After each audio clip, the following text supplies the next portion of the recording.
Durante muito tempo, o Paraná foi um dos maiores produtores de suínos do Brasil, mas esbarrava em limitações impostas por barreiras sanitárias. Agora, com o reconhecimento como área livre de febre aftosa sem vacinação, o estado passa a ocupar uma posição estratégica no cenário internacional. Enquanto isso, dentro do Brasil, seguimos com um desafio que se arrasta há décadas: como aumentar o consumo de carne suína no mercado interno. No episódio de hoje, vamos falar sobre o mercado global, consumo doméstico e estratégias para valorizar a carne suína brasileira. Como uma profissional que atua diretamente na gestão de produção e suprimentos em uma das maiores agroindústrias do país.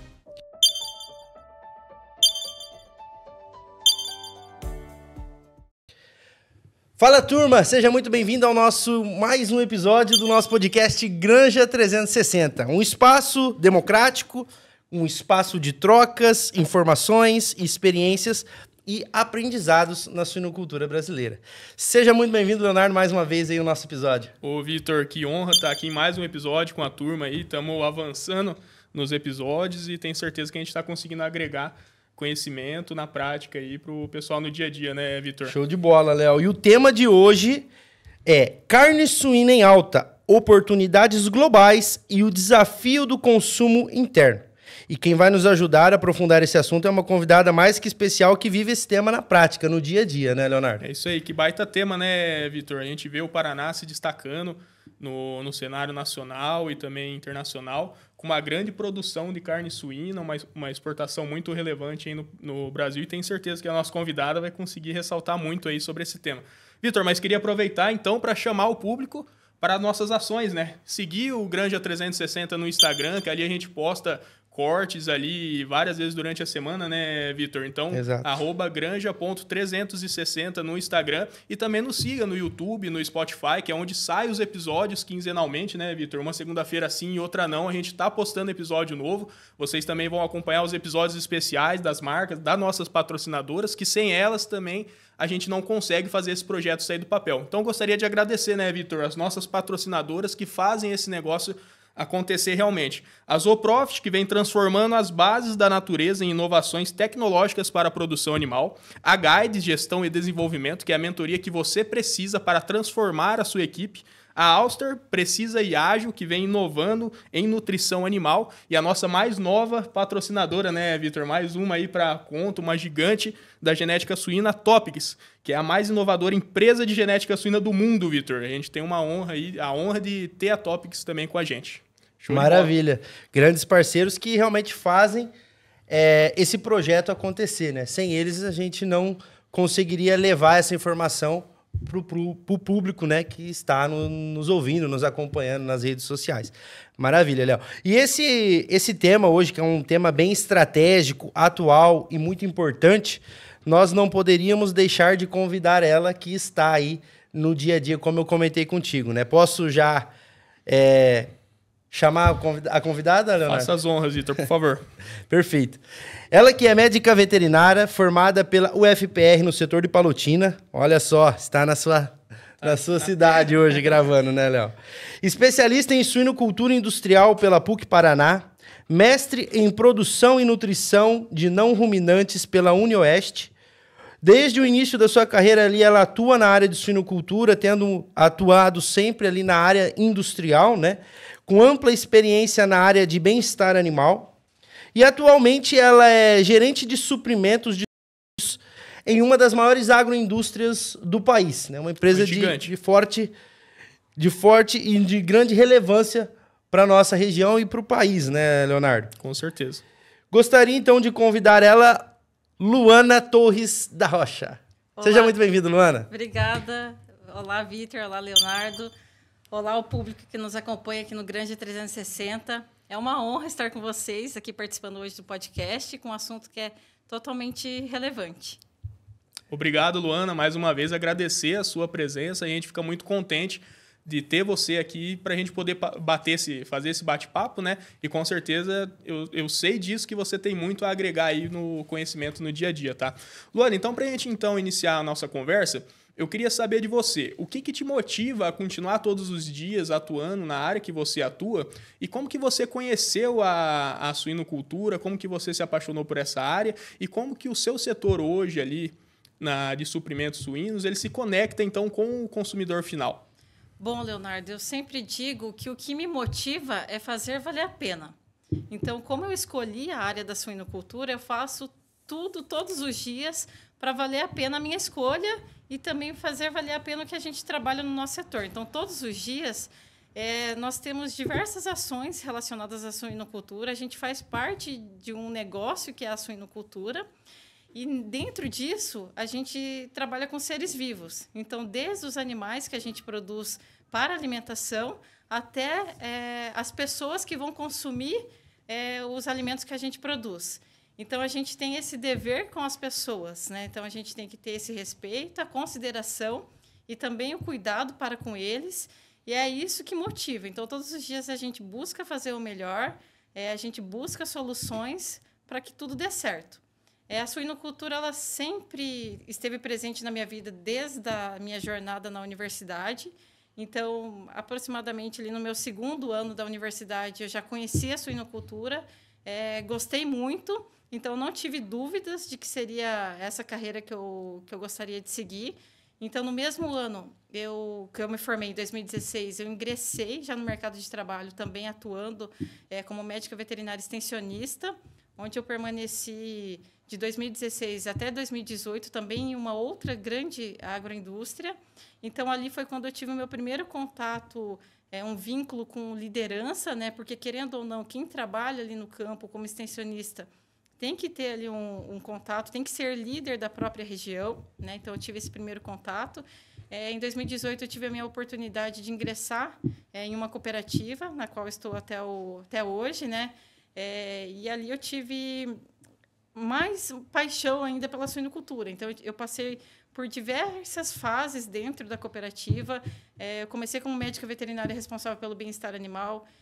Eu sempre busquei fazer mais do que estava dentro do meu escopo. Então, eu trabalhei com bem-estar animal, eu agreguei a sanidade, então a gestão ali das condenações de abate para interligar realmente o campo com a indústria. Posteriormente, eu tive a oportunidade de assumir a supervisão de sanidade e bem-estar animal também, onde comigo veio mais uma equipe, né, de médicos veterinários atuantes em frigorífico, basicamente. E, atualmente, eu desempenho essa função na gerência de suprimentos suínos, também com esse contato direto com o campo, indústria, com certificação de granjas, que é algo que é extremamente importante também para as exportações, com o bem-estar animal também, que tem sido amplamente cobrado também pelo nosso mercado, tanto de exportação, mercado interno e também os consumidores finais.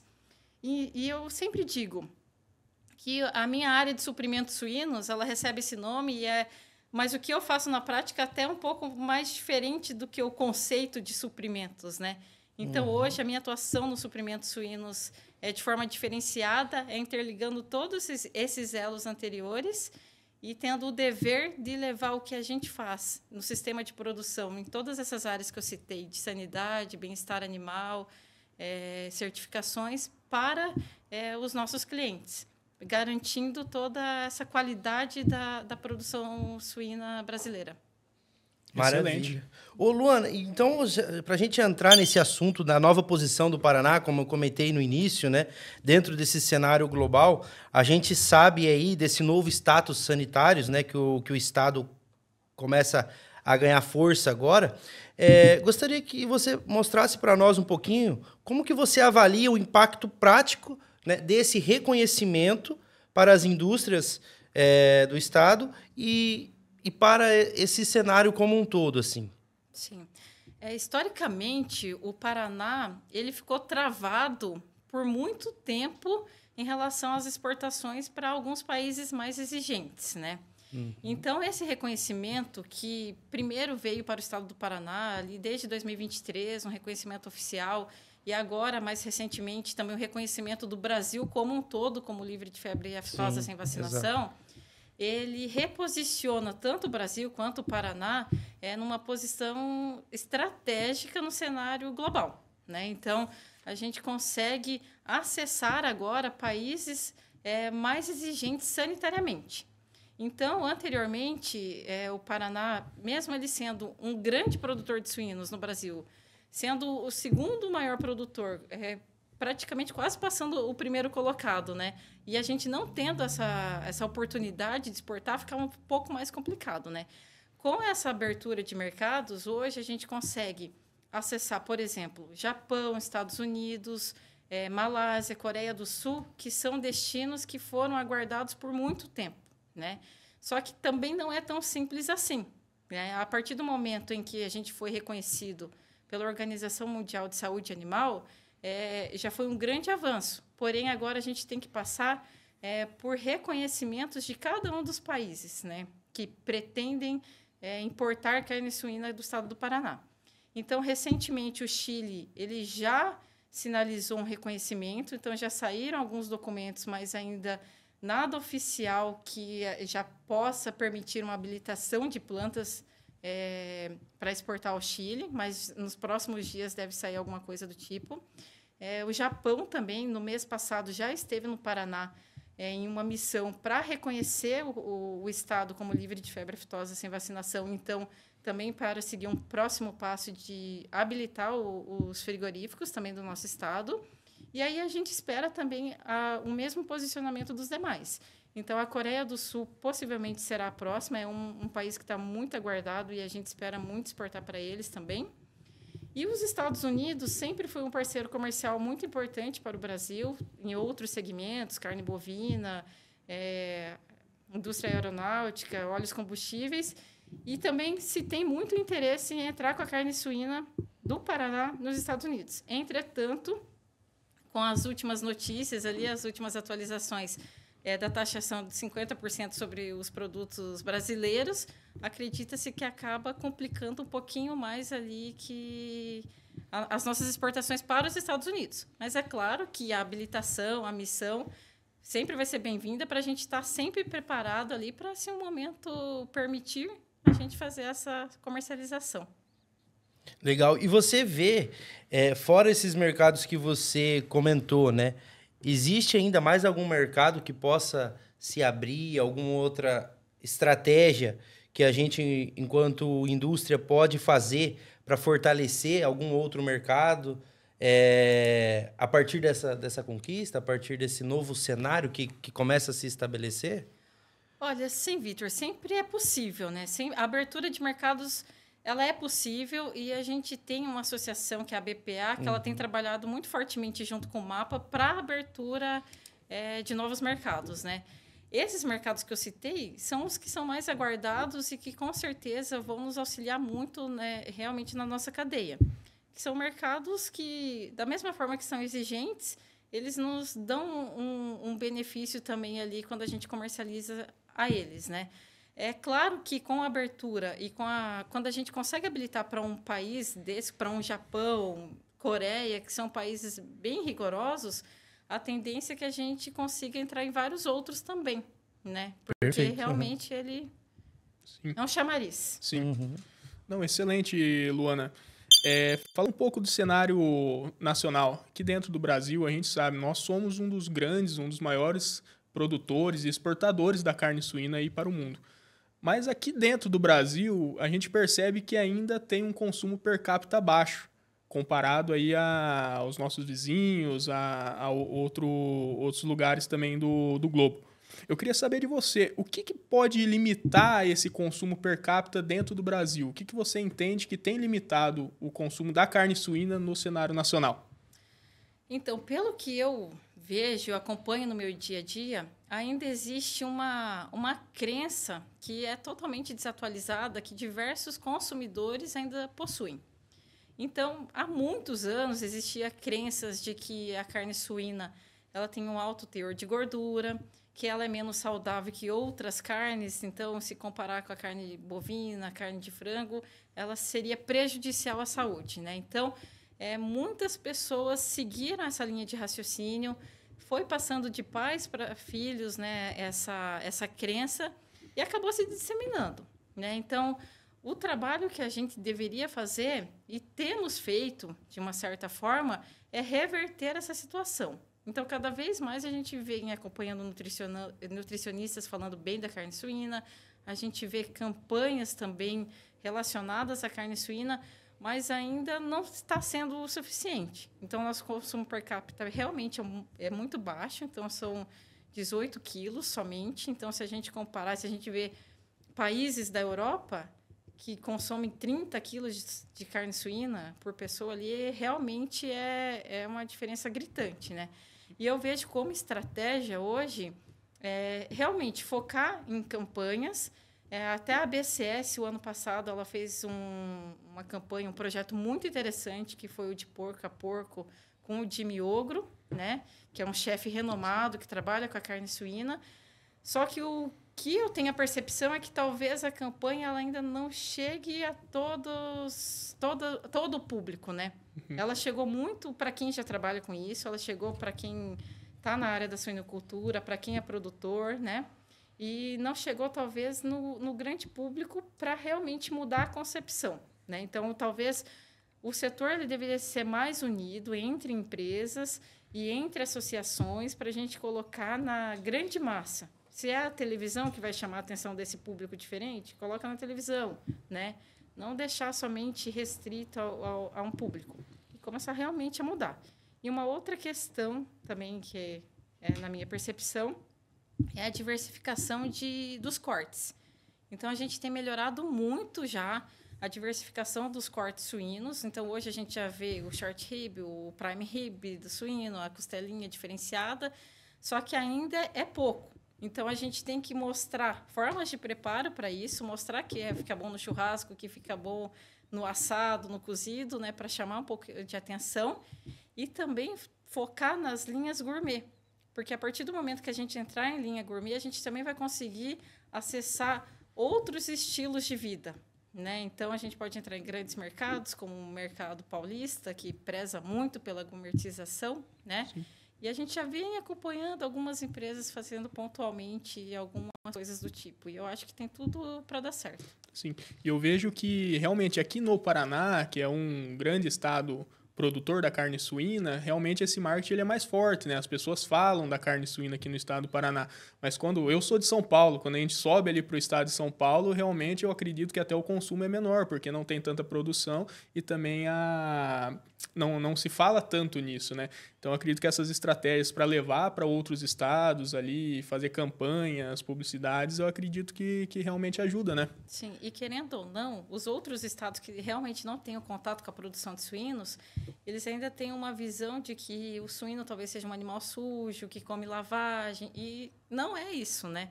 É totalmente o oposto. A produção ela é totalmente tecnificada, com formulação de ração adequada, com ingredientes de qualidade, né? Então, falta um pouco isso, né, do entendimento. E também o que eu vejo é a questão de apresentação da carne. Então, muitas vezes chega lá para eles somente cortes congelados, o que dificulta ainda mais o preparo. Então, chegar de outras maneiras. Sim. Exato, acho que a gente tem que tomar um cuidado, nós que estamos na área, né, de não cair no vício de pregar para convertido, né? Ou querer pescar em aquário. E às vezes a gente acaba fazendo um pouco disso, porque de fato, a gente que está na área, a gente percebe que tem um marketing bem bacana sobre isso. Mas a pergunta que fica é, de fato, isso está chegando na massa? Isso está chegando no pessoal que realmente vai consumir e vai fazer o mercado virar a chave, né? Para a gente conseguir aumentar esse número per capita. Então, realmente em cima dessas estratégias que eu acho que realmente o que a Luana trouxe faz sentido, cara. Bem interessante. Isso aí, Vitor.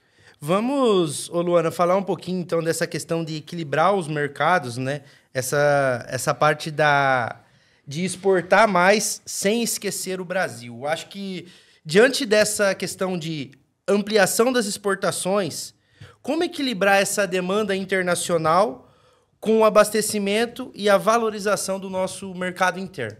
Como que você vê isso? Então, hoje, pelo que eu tenho acompanhado, tanto na nossa rotina, tanto também com a cadeia produtiva em si dos suínos no Brasil, a gente tem total capacidade de continuar atendendo o mercado interno, ainda mais se a gente crescer, claro, ali o consumo per capita no Brasil e também atender as exportações. Então, basicamente, hoje, a gente tem uma exportação de 25% do que é produzido, né, dos cortes suínos. A tendência é que se mantenha nos 25% ou possa subir um pouco mais que isso. Não tem como subir muito mais, né? Porque, claro, a gente compete também com outras carnes, né? E o mercado em si, a gente vê muito crescimento de indústrias, de granjas. Então, na nossa própria região, a gente vê o quanto está crescendo em produção de suínos, em frigoríficos. Então, o mercado interno ele não ficará desabastecido, mesmo que a gente aumente as exportações. E principalmente, não deve ficar. A gente tem que focar muito no mercado interno, porque o mercado interno é quem vai ajudar a gente a sustentar e a crescer a cadeia de suínos, né? Porque hoje a gente não pode ficar dependente somente da exportação. Porque a exportação, em algum momento, a gente espera que não, mas hoje nós temos um status sanitário muito bom, né? A gente não tem muitas doenças que outros países têm. Nós somos livres de PED, de PIRS, né? De peste suína clássica e africana. E se acontecer, de algum momento, a gente ter algum tipo dessas doenças, vai ter restrição sanitária. Aí é um momento em que a gente sobrecarrega o mercado interno, não vai ter saída no mercado interno, então eu acho que o nosso foco é sempre focar aqui no mercado interno, crescer a nossa comercialização aqui, o consumo per capita do Brasil, e aí também, claro, focar nesses novos países que a gente tem que exportar. Luana, assim, comentando sobre esse assunto que tu disse, das restrições que possivelmente se vier ou se acontecer alguma coisa sanitária, a gente sabe, teve um episódio agora, né, na avicultura, e o Brasil deu uma aula, né, para o mundo em questão de biosseguridade, né? Se tu puder comentar um pouquinho para nós qual que é a visão do mercado da suinocultura, analisando esse cenário da avicultura, qual que é a expectativa e como que a gente sai desse cenário com essa experiência e qual que é a visão que a suinocultura vê, né, na avicultura e que leva isso como experiência para nós, pensando que nós também devemos estar preparados para, a qualquer momento, alguma coisa acontecer, né? Sim. Então, realmente, a avicultura ela está de parabéns. Eles conseguiram reverter o problema rapidamente e já conseguiram retomar as exportações que haviam sido interrompidas, né? Uhum. E eu vejo que a suinocultura, embora esteja um pouco atrás nesse sentido da avicultura, a gente tem fortemente com a biosseguridade também. Né? Então, recentemente também saíram algumas matérias já focando em biosseguridade na suinocultura, em que demonstra que as empresas também estão preocupadas, né? E a prova de que estamos livres de diversas enfermidades é que a gente tem feito o nosso trabalho bem feito. É claro que as oportunidades sempre terão de melhorias, né? Mas a gente vem caminhando realmente, e até aqui no estado do Paraná, a gente tem um diferencial, que agora outros estados estão seguindo também, mas que o nosso serviço veterinário estadual ele publicou já desde 2018 a portaria que estabelece a biosseguridade mínima das propriedades. Então, desde 2018, a gente vem trabalhando para adequar as granjas com cercas, com telas, com barreira sanitária, com controle de visitantes. E isso é muito importante para a gente evitar a entrada e também a disseminação, né, dos patógenos. Então, eu acredito que a suinocultura ela vem avançando quanto a isso, vem trabalhando também fortemente com a Embrapa, que tem ferramentas já que auxiliam nessa investigação, no diagnóstico da biosseguridade de cada propriedade, de cada região. Então, o que eu espero é que, se um dia acontecer, a gente realmente vai estar preparado. Excelente. Luana, eu queria entender de você, agora saindo um pouco dessa parte de sanidade, de biossegurança, mas olhando um pouco para o lado dos custos dentro da suinocultura e questão de mercado. Como você comentou, a gente tem uma demanda de aumentar realmente a nossa produção, principalmente aqui no Paraná, na nossa região, mas como que as indústrias, as agroindústrias, elas se preparam para as oscilações do mercado? A gente sabe, a gente passou recentemente por uma oscilação dentro da cadeia produtiva da suinocultura, um mercado que acabou tendo custos desregulados ali que influenciaram direto na nossa produção. Mas frente a um aumento exponencial que a gente tem na produção de suínos, como que a gente pode se preparar caso o mercado reaja de uma forma negativa? Como você comentou, a gente teve aquela questão das taxações de 50%. Quando surgem essas demandas, esses problemas à nossa frente, como que a cadeia ela se prepara para passar por cima disso? Bom, as crises, elas sempre aparecem, né? Então, quem está na suinocultura já acompanhou diversas crises. Então, a gente tem os momentos de altos e baixos. A gente sempre aproveita os momentos que estamos em alta, né? E claro que a gente supre esses momentos que estão em baixa, a gente nunca deixa quem está conosco na mão, né? Então, a gente vem trabalhando fortemente, claro, com os custos de produção. Então, vocês também têm a experiência ali no campo, vocês sabem exatamente como a gente funciona. E o Brasil, ele é competitivo, né? Então, assim, se a gente comparar o custo de produção que nós temos aqui no Brasil com qualquer outro país do mundo, o nosso custo ainda ele sempre está baixo. Então, embora ocorra essas oscilações, e muitas vezes tem muita gente que fala, mas agora o mercado está ruim, a gente vai quebrar, vai ter prejuízo, no final das contas, tudo se equilibra, porque o nosso custo, embora a gente tenha essas oscilações, a gente ainda consegue ser muito competitivo lá fora, né?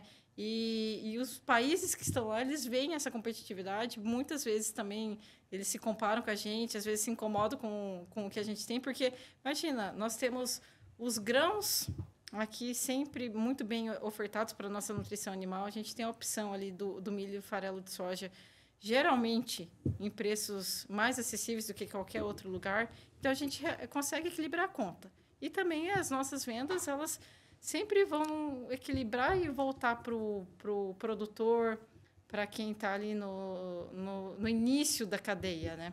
Sim.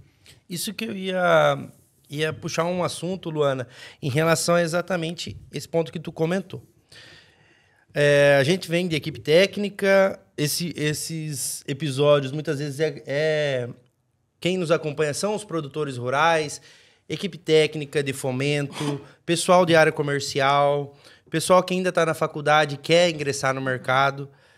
Como que a indústria hoje, a gente está falando hoje, né, de carne suína, de produção, mas como que a indústria hoje vê esse pessoal? Qual que é a importância do produtor rural? Qual que é a importância de uma equipe técnica, de empresas de área comercial que vendem produtos para a produção animal? Qual que é a importância desse mercado dentro deste cenário de carne suína que nós estamos comentando hoje? É extremamente importante. Então, quem está na indústria e quem também está falando em mercado, né? Quem é cliente, quem está lá no final, entende exatamente a importância que esses elos da cadeia possuem, porque é aqui que tudo acontece e começa, né?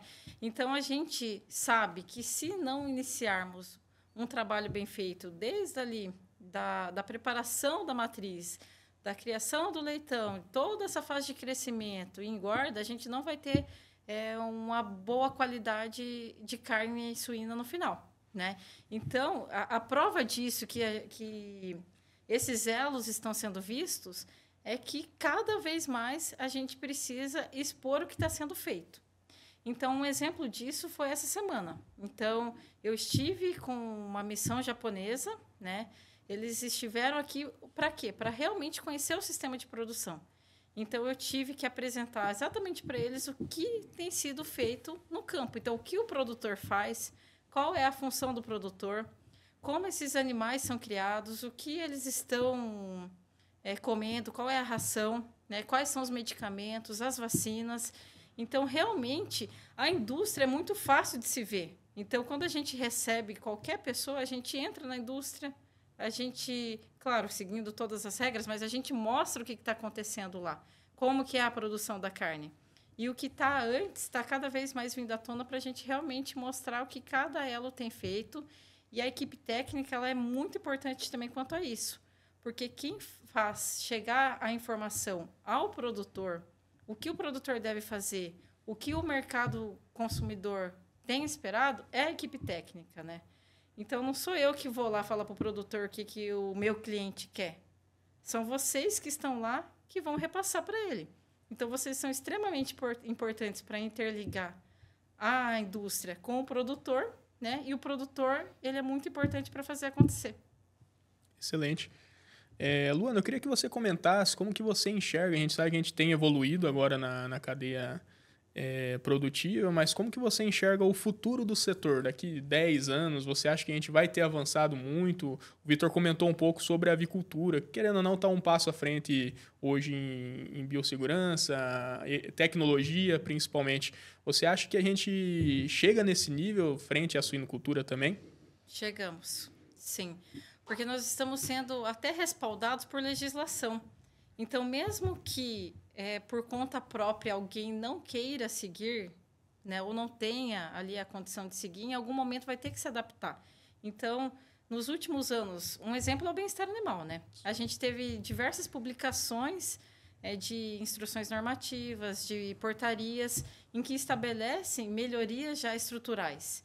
Então, com tudo isso vai acontecendo. Então, aos poucos a gente vai evoluindo, seja no bem-estar animal com estrutura, com manejo, seja em questões de antimicrobianos, por exemplo, que é algo que também está muito em pauta agora, né? Então, a gente vai evoluindo aos poucos. Eu acredito que a tendência, sim, que nos próximos 10 anos a gente esteja muito mais evoluído do que estamos hoje, em diversos aspectos, e também com uma produção muito mais pujante do que temos hoje.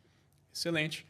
Vitor, eu acho que a gente, infelizmente, vai chegando ao final, né, cara, desse bate-papo. Gostaria de ter muito mais tempo para a gente discutir diversos outros assuntos, Luana. É uma honra, mais uma vez, tê-la aqui explanando todo esse conhecimento. Tenho certeza que vai agregar muito. Eu gostaria também, mais uma vez, agradecer os nossos patrocinadores, né, Vitor? A Zoprofit, a Guide, a Auster e também a Topics, mais nova patrocinadora do podcast Grande 360, que vem apoiando o nosso trabalho. E para a gente finalizar, Vitor, eu gostaria de deixar para a Luana, então, mais uma palavra, né, Luana? O que você enxerga, então, frente ao setor que a gente pode melhorar e também, assim, a gente deixa aberto para você finalizar esse episódio do podcast Grande 360. Fique à vontade. Então, eu gostaria de dizer que nós somos muito bons no que fazemos. Então, a gente muitas vezes tem a mania de se comparar com outros países e não valorizar o que a gente já fez e o que temos feito, né? Claro que as oportunidades de melhoria sempre existirão e a gente está aqui para verificar isso e, claro, corrigir e melhorar. Só que nós somos muito bons, né? Então, nós somos competitivos tanto na qualidade, no custo que eu comentei, no profissionalismo, né? E que hoje talvez falte para nós é acreditar. Né? Então, assim, a minha frase para a gente encerrar hoje é acreditar e trabalhar. E daí tudo vai dar certo. Excelente, Luana. Maravilha, Luana. Gostaria de agradecer mais uma vez. Obrigado pela oportunidade de estar aqui conosco. A gente sabe da agenda corrida que você tem, mas disponibilizou um tempinho para estar aqui. Então, em nome do Grande 360, gostaria de agradecer mais uma vez. E eu acredito, assim, Léo, que, cara, é só o começo. Sim. A gente tem muita coisa boa para acontecer, igual a Luana comentou, nos próximos 10 anos. Tenho certeza que a suinocultura, não só do oeste do Paraná, mas do Brasil, vai ter um avanço muito grande, tá? E eu acho que, igual a Luana começou, né? E para nós que atua no setor, pessoal que nos acompanha, é fazer valer a pena. Fazer valer a pena, porque tenho certeza que o futuro é bem promissor. Luana, muito obrigado, viu? Luana, muito obrigado mais uma vez. Obrigado a você que nos assistiu até aqui. Compartilha com o seu colega. Tenho certeza que esse conteúdo vai agregar na sua rotina. E até uma próxima. Siga o Granja 360, né, Vitor? No Instagram, @granja.360, no YouTube, no Spotify. Obrigado, Luana, mais uma vez. Uma honra, viu? Eu que agradeço. Fiquei muito feliz de ter participado. E até a próxima. Até a próxima, pessoal. Tchau, tchau. Obrigado.